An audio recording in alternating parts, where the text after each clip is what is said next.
Daniel Latta, it's Yusuf. I don't quite understand the God and doctrine church being separate or whatever. Love kind of doesn't have anything to do with marriage in the Bible, at least. It's the biblical definition of marriage, if we get truly just solely scriptural, is heterosexual intercourse. But what Kim Davis did was when she was voted into her position of job as her job, which you can't be fired, you can be impeached.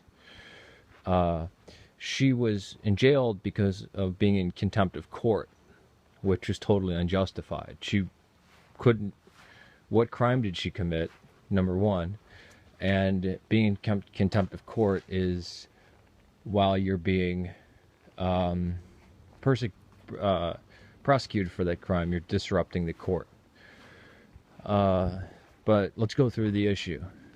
When she obtained the position, her state, the state of Kentucky, defines marriage as that between a man and a woman.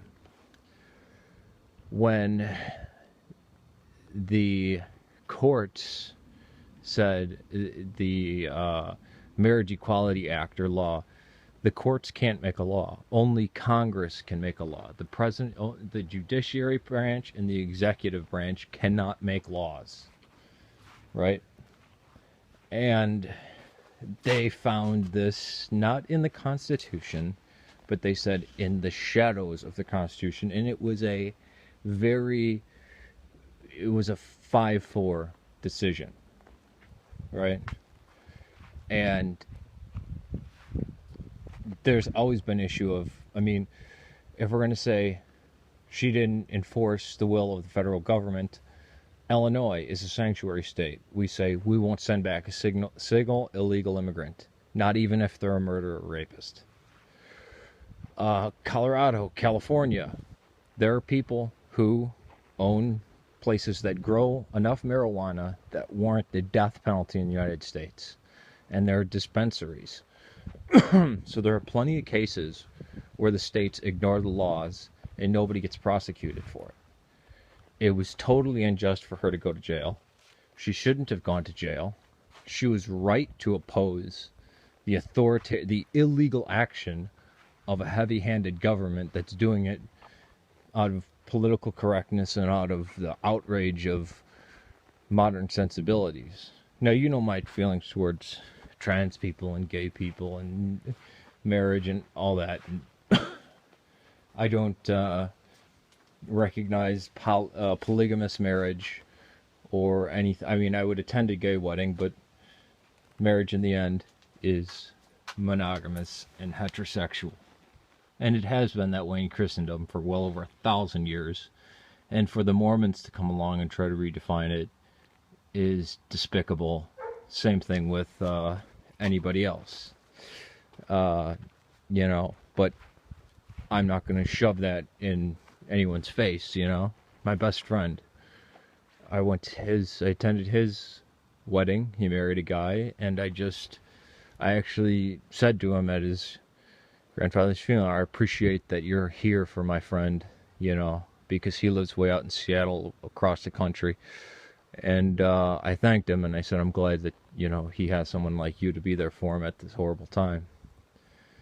But Kim Davis should not have gone to jail. She was doing her job, and she was following exactly the letter of the law. What she did is she didn't deny, she just said, I'm not going to hand out any marriage license, not even to straight couples, because what the hell's going on here? Because of a bully court system. So it's not that she just wasn't marrying gay people.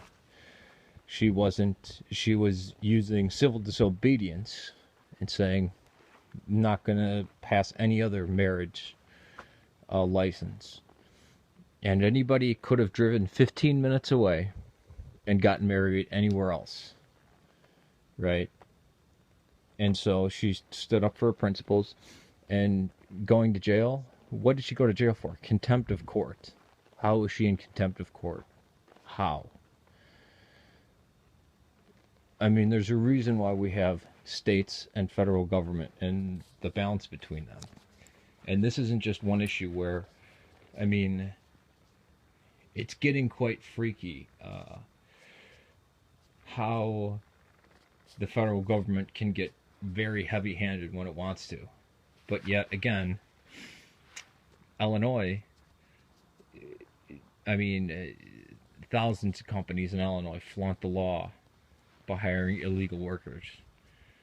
And Chicago itself, a sanctuary city. And then again with the marijuana dispensaries, even though under federal law, if you have enough marijuana, you can get the death penalty. And there are people who own tons and tons of marijuana, which they intend to sell and are currently selling in western states. So I would urge you to reconsider, and I don't want this to come out as mean, but I mean, look into the laws of this land and how it was set up and how it was put together. There was actually a huge war fought over the issue of states' rights, and I mean, that's why there are states have varying laws, and the whole Marriage Equality Act or whatever. The president, which is the executive branch, can't pass a law. If the judicial branch, which is the Supreme Court, can't pass a law, only Congress shall be able to make and pass laws, then how did the Marriage Equality Act come into being? And you already had many states defining marriages between a man and a woman. So when the federal courts overstepped their bounds in Kentucky, which Kim Davis already had her job before the Supreme Court ruling, states only between a man and a woman, what else was she supposed to do? She could have been an atheist for all I care. She actually was obeying the law of the land and standing up against people who were not. Now, I hope this I mean, in a secular society, again, I always thought two men could get married. I never understood why polygamy was illegal. You know, and my views really haven't very much changed on that. But if we're talking about Christian marriage and God and love and all this kind of stuff, neither will there be married or given in marriage in paradise, you know? It's, that warrants another video, but this is just about the Kim Davis issue. Peace to you.